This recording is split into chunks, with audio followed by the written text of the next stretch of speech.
Bonjour mesdames et messieurs, bon réveil et bienvenue dans cette édition que nous commençons par l'éducation. Nous sommes le 23 juin et c'est aujourd'hui que démarrent les épreuves écrites du baccalauréat 2015. 5 collèges de proximité ont été construits dans des villages situés non loin d'Agny-Bilekro. Les clés du collège de Damé, un des villages de la région, ont été remises aux autorités chargées de l'éducation nationale par le président du conseil régional de l'Indénié Duablin. Le collège sera ouvert dès la rentrée prochaine et c'est une satisfaction pour les élèves et l'ensemble des populations. Reportage Gabriel Zani. Les collèges de proximité, des établissements à base 2, c'est-à-dire 2 classes de chaque niveau du premier cycle, sont construits dans des villages de taille moyenne pour éviter des trajets longs et périlleux aux enfants admis au collège. Damé, tout comme 4 autres villages avoisinant Agny-Bilekro en ont bénéficié. Les clés du collège de Damé ont été remises aux responsables éducatifs au grand bonheur des parents d'élèves et des futurs élèves. Cette école me plaît. Je ne vais pas me déplacer pour aller fréquenter. Je suis chez mes parents. Grand merci au président du conseil régional qui nous a offert un collège de proximité qui empêchera nos enfants de chercher des tuteurs ailleurs. Parce que avoir un tuteur, c'est très difficile. Mais le projet n'est pas achevé. D'autres classes seront construites, selon Pascal Abinon, le président du conseil régional. La deuxième phase, on va faire encore 3 classes. Et la dernière phase, on fera encore 3 classes. Donc c'est programmé et les marchés sont lancés. C'est une initiative encouragée selon le représentant de la ministre de l'Éducation nationale. Les collèges de proximité vont fonctionner avec des enseignants bivalents, c'est-à-dire chargés d'enseigner 2 disciplines. Comme cet établissement de proximité, le gouvernement a réalisé plus de 90 autres à travers le territoire national. Ils accueilleront leurs premiers élèves à la rentrée prochaine. L'école obligatoire, une réalité avec l'inauguration de 2 écoles dans le département de Ouaninou, dans le Bafing. C'est une initiative des cadres de la région et de l'ONG Ndamagnon à Boussanogo. L'école est désormais obligatoire en Côte d'Ivoire. Pour relever ce défi lancé par le président de la République Alassane Ouattara, il faut construire des écoles. Dans le département de Ouaninou, dans le Bafing, des cadres de la région et l'ONG Ndamagnon s'engagent dans ce processus. Dans les villages de Ouedougou et Bévé, les écoles primaires publiques ont été inaugurées par Mamadou Fofana, conseiller du président de la République chargé de l'environnement. Et la particularité de l'école primaire publique de Ouedougou, où s'est déroulée la cérémonie d'inauguration, on y retrouve des élèves guinéens et ivoiriens, le village étant très proche de la Guinée. Ce symbole d'amitié et de fraternité entre les 2 pays a été fort apprécié par le parrain Mamadou Fofana, qui par la même occasion a exhorté les populations à scolariser leurs enfants. Le directeur régional de l'éducation nationale et de l'enseignement technique a pour sa part insisté sur l'école obligatoire. Il a mis en garde les auteurs de grossesses qui compromettent l'avenir des jeunes filles. Ils seront punis par la loi, a-t-il ajouté. D'autres actions sont prévues pour sortir les populations des villages de Ouedougou et Bévé de la pauvreté. Et pour cela, Mamadou Fofana a invité les populations à voter à 100% le président Alassane Ouattara en octobre prochain. Sa réélection, dira-t-il, va permettre d'achever le développement du monde rural en général et celui du Bafing en particulier. Le GEPSI, le groupement des éditeurs de presse de Côte d'Ivoire, informe ses invités que la cérémonie de présentation et de signature de la charte des éditeurs de presse prévue pour ce mardi 23 juin est reportée à une date ultérieure. Le GEPSI s'excuse auprès de ses invités pour ce report indépendant de sa volonté. Autre chose à présent, 15 experts des États membres de la CEDEAO, des organisations internationales et des organisations de la société civile prennent part à un atelier régional sur le désarmement humanitaire et la mise en œuvre des instruments découlant du traité sur le commerce des armes. Il s'agit pour eux d'apporter des solutions aux questions du contrôle des armes dans l'espace communautaire. Les travaux se sont ouverts en présence du ministre chargé de la Défense. Notre reporter à Boussanogo, lui aussi, y était. Cette rencontre régionale va permettre de créer une synergie d'action novatrice, de faire un plaidoyer et proposer des solutions efficaces face aux défis liés à l'universalisation et à la mise en œuvre des instruments internationaux en matière de désarmement humanitaire et du traité de commerce des armes pour la sécurité et le développement au bénéfice des peuples. L'objectif de cet atelier est de créer un outil d'alerte et de veille de la sécurité humaine et faire des recommandations aux autorités pour des prises de décisions stratégiques. L'atelier régional qui réunit 15 experts des États membres de la CEDEAO, des organisations internationales et des organisations de la société civile est organisé par la Côte d'Ivoire en partenariat avec la Confédération suisse. La Côte d'Ivoire représente un exemple à suivre. Elle a su réaffirmer son engagement envers les aspects humanitaires du désarmement et pour le développement durable. Elle l'a encore démontré en ratifiant l'an dernier la convention de la CEDEAO sur les armes légères et de petit calibre adoptée par 8 pays de la région en 2006 à Abuja. La Côte d'Ivoire compte poursuivre ses efforts pour la mise en œuvre de ces conventions et traités par une mobilisation et un engagement sous-régional. C'est à travers le renforcement des capacités de nos États dans le domaine du désarmement humanitaire que nous parviendrons à réduire, voire éradiquer les effets pervers de la prolifération des armes sur la paix, la stabilité et le développement de nos États. L'atelier régional sur le désarmement humanitaire et la mise en œuvre des instruments découlant du traité sur le commerce des armes, des conventions d'Oslo et d'Ottawa respectivement sur les armes à sous-munitions et les mines antipersonnelles s'achève le mercredi 24 juin. La question du foncier urbain représente un enjeu important pour la cohésion sociale. À cet effet, l'ASMU, l'action sociale en milieu urbain du Centre de recherche et d'action pour la paix, le CERAP, a mené une étude sur les causes du conflit urbain et la recherche des voies et moyens pour une résolution pacifique. L'ASMU a procédé le jeudi dernier à la restitution des résultats de cette étude dans le district d'Abidjan en présence des autorités et acteurs concernés. Baraki Sabamba, Konate Moussa. Comprendre l'origine des conflits urbains, c'est l'objectif du projet baptisé Foncier 2 de l'action sociale en milieu urbain, ASMU. Dans le cadre de la mise en œuvre de ce projet, 6 villages ciblés dans les communes de Cocody et d'Abobo pour déterminer les causes des conflits.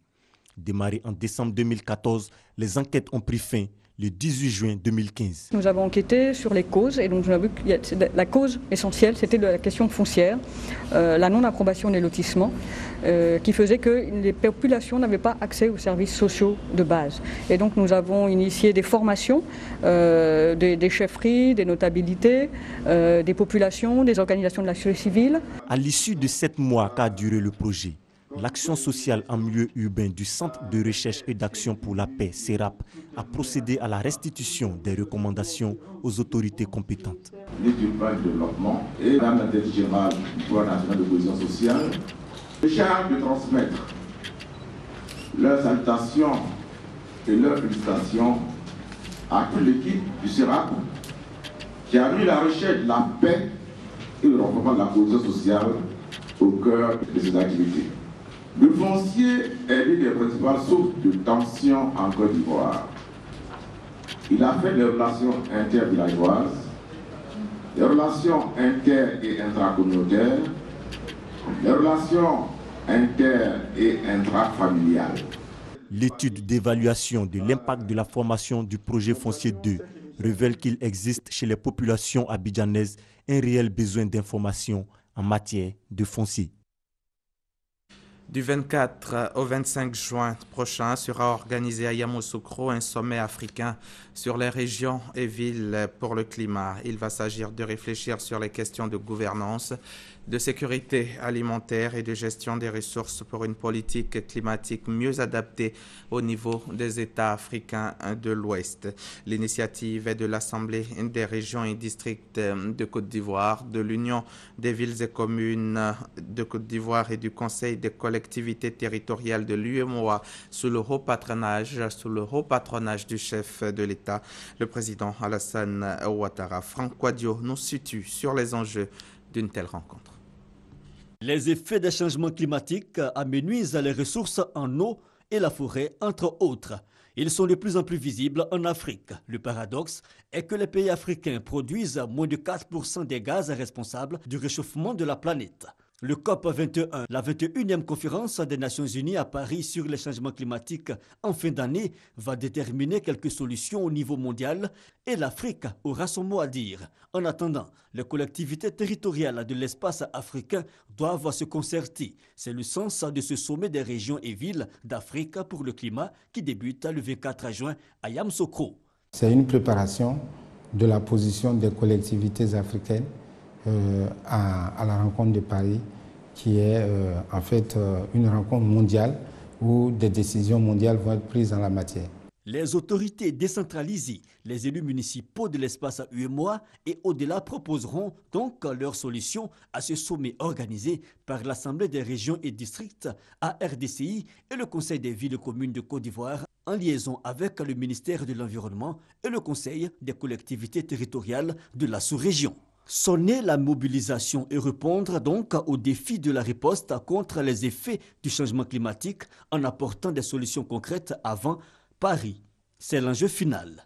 Nous allons finir le jeudi à prendre une déclaration appelée déclaration de Yamoussoukro.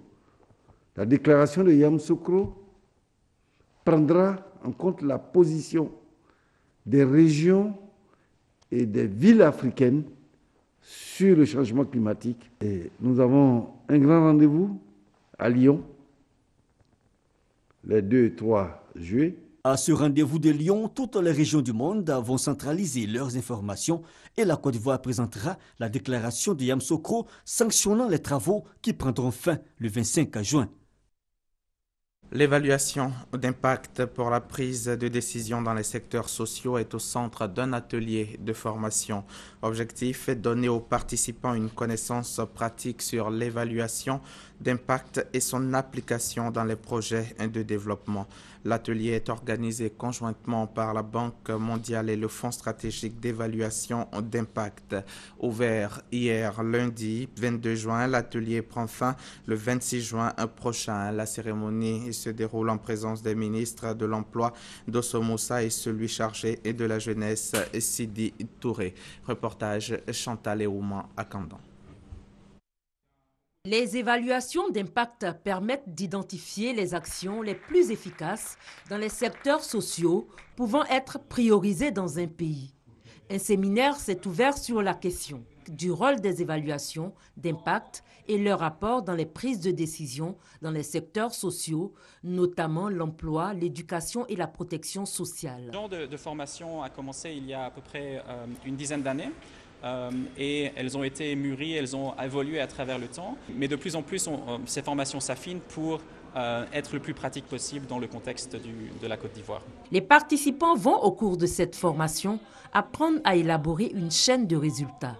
Toute chose qui renforcera leurs compétences en matière d'évaluation d'impact des projets. Il s'agit de former les évaluateurs ivoiriens, mais également il s'agit de montrer à nos décideurs politiques que toute prise de décision nécessite une étude d'impact, puisque parfois on a le choix entre différentes options, entre différents scénarios dans les prises de décision. Pour Ousmane Diagana, directeur des opérations de la Banque mondiale en Côte d'Ivoire, l'utilisation des évaluations d'impact peut directement contribuer à améliorer l'efficacité des programmes sociaux. Nous devons plus que jamais nous donner les moyens de suivre nos projets, de les évaluer et de mesurer leur impact et leur efficacité.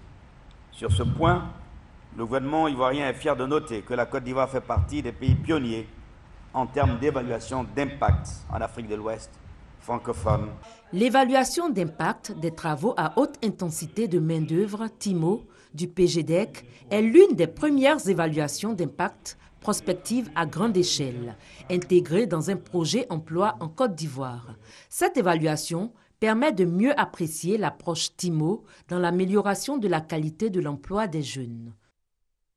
Reportage signé Chantal Eouman à Candan. Économie toujours, cette fois avec Noël Niagno.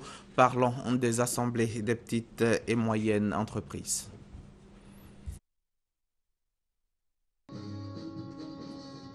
Les PME, petites et moyennes entreprises, moteurs de la croissance inclusive de l'Afrique. C'est une certitude pour le Fonds africain de garantie, African Guarantee Fund. La preuve, les résultats de 2 ans d'exercice. En 2 ans, nous avons pu lever près de 70 millions de dollars qui nous ont permis de financer environ 100 milliards de dollars et mettre 100 milliards de dollars de garantie pour financer près de 250 milliards de francs CFA de financement dans toute l'Afrique. C'est une réaction du secteur bancaire. Nous attendions ce type d'instrument pour pouvoir être encore beaucoup plus proche du secteur des PME. Fort de ce résultat, les actionnaires du fonds, les Danois, les Espagnols, la BAD, Banque africaine de développement, et les dirigeants de l'institution veulent doper leur contribution à l'accélération de la croissance économique de l'Afrique avec comme cheval de bataille les PME. Sur 2 jours, ils vont réfléchir sur comment améliorer leur accompagnement des PME en prenant en compte les facteurs autres que le financement. Le problème des PME n'est pas seulement un problème de financement. Le financement est un des sujets les plus importants, c'est vrai. Et c'est pour ça que nous apportons cette contribution. Mais avant, il y a d'autres sujets aussi importants. Le cadre juridique dans lequel ces entreprises fonctionnent, l'environnement général dans lequel ces entreprises fonctionnent, les infrastructures dont elles peuvent bénéficier et bien sûr la qualité de la gestion, le management. Il s'agira donc de se donner les moyens d'un meilleur encadrement des dirigeants pour les rendre davantage performants. De plus, doubler le capital de l'institution. Voilà le menu de l'Assemblée d'Abidjan. L'African Guarantee Fund a salué la volonté politique affichée du gouvernement ivoirien avec la nomination d'un ministre en charge des PME. Anzoumana Moutaye, avant de déclarer ouverts les travaux, a souligné quelques aspects de sa feuille de route. Créé en 2012 à Maurice, à l'African Guarantee Fund, à son siège à Nairobi au Kenya, il est dirigé par l'Ivoirien Félix Bipo. Son capital est de 500 millions de dollars. Actualité internationale à présent. Après s'être rendu à Ouagadougou le 19 juin dernier, le leader de l'UFDG, Cellou Dalein Diallo, annonce avoir noué une alliance politique avec Moussa Dadis Camara dans l'optique de la présidentielle guinéenne d'octobre prochain. Une alliance surprenante dans la mesure où en 2009, les soldats de la junte dirigés par Dadis Camara avaient réprimé dans le sang une manifestation de l'opposition ciblant notamment les militants de l'UFDG. Emmanuel Karanzi Karoke, chef des services de renseignement du Rwanda, a été arrêté à Londres samedi par la police britannique en vertu d'un mandat d'arrêt européen émis par l'Espagne. Il a été inculpé en 2008 dans le cadre d'une information judiciaire ouverte pour génocide et crimes contre l'humanité. Il est accusé de nombreux crimes commis au Rwanda et en RDC pendant et après 1994, notamment l'assassinat de 3 membres espagnols d'une association humanitaire. Et puis, un recruteur du groupe terroriste État islamique a été tué dans un raid américain sur Mossoul en Irak le 15 juin dernier. L'information n'a été dévoilée qu'hier lundi par le Pentagone. Ali Aouni Al-Harzi était recherché par les États-Unis depuis l'attaque contre le consulat américain de Benghazi en septembre 2012. On s'arrête ici pour ce matin. Bonne journée en compagnie de Mariam Touré.